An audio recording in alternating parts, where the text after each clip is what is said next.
Great اسرائیل کے نام سے ایک بہت بڑی ریاست قائم کرنا چاہتا ہے جس میں مکہ اور مدینہ بھی ہے. اسرائیل نے جو نقشہ بنایا ہے اس میں مکہ اور مدینہ بھی شامل ہے. اور اسرائیل اگر سعودی عرب پہ یا مکہ پہ قبضہ کرنا چاہتا ہے تو اسے 1 ہفتہ لگے گا اس کے ٹینکوں کو مکہ پہنچنے میں.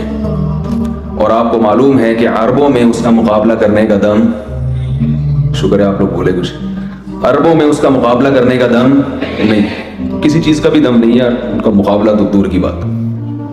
یہ پاکستان آرمی ہے جس کی وجہ سے اب تک سعودی عرب اور مکہ اسرائیل کے شر سے بچا ہوا ہے. اور اس وقت پاکستان آرمی کئی اسلامی ملکوں کی افواج کو ٹریننگ دے رہی ہے جس میں سعودی عرب سر فہرست ہے. تو یہ ہمارے ملک کے لیے ایک بہت فخر کی بات ہے کہ ہم حرمین کے محافظ ہیں.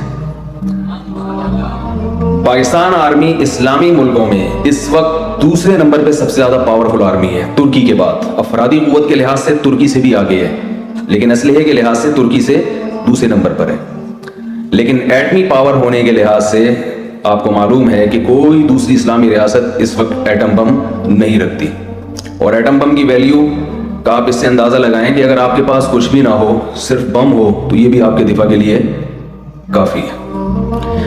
کوئی آئے آپ پہ حملہ کرنے کے لیے اور کلاشن کو اس کے ہاتھ میں ہو اور آپ کے پاس بم ہو اور وہ آپ کے قریب، ایٹم بم ایک ایسی چیز ہے کہ ساری دنیا کو پتا ہے کہ جب کوئی مر رہا ہوتا ہے نا تو وہ کہتا ہے جب مرنا ہی ہے تو پھر مار کے مرو. آپ اگر ایک کمزور سی بلی پہ بھی حملہ کریں گے نا، اس کو بھاگنے کا راستہ نہیں چھوڑیں گے تو وہ بھی حملہ کرتی ہے. تو یہ ساری دنیا ایک اصول جانتی ہے کہ کوئی کمزور سے کمزور شخص بھی اگر آپ اس کے پاس اس کو زندہ رہنے کا آپشن ہی نہیں دیں گے تو پھر وہ یہ سوچے گا کہ جب میں نے مرنا ہی ہے تو مار کے کیوں نہ مروں میں. تو یہ جس ملک کے پاس ایٹم بم ہوتا ہے، جو ملک ایٹمی طاقت ہوتا ہے، اس ملک کے بارے میں ساری دنیا جانتی ہے کہ اس کو ختم نہیں کیا جا سکتا، اس کو کمزور کرنے کی کوشش کی جا سکتی ہے. اس کو جس دن اس کو ختم کرنے کی کوشش کی تو یہ مار کے مریں گے، تو یہ بموں سے کھیلنا شروع کر دیں گے. تو یہ ہمارے لیے بہت پازیٹیو چیز ہے.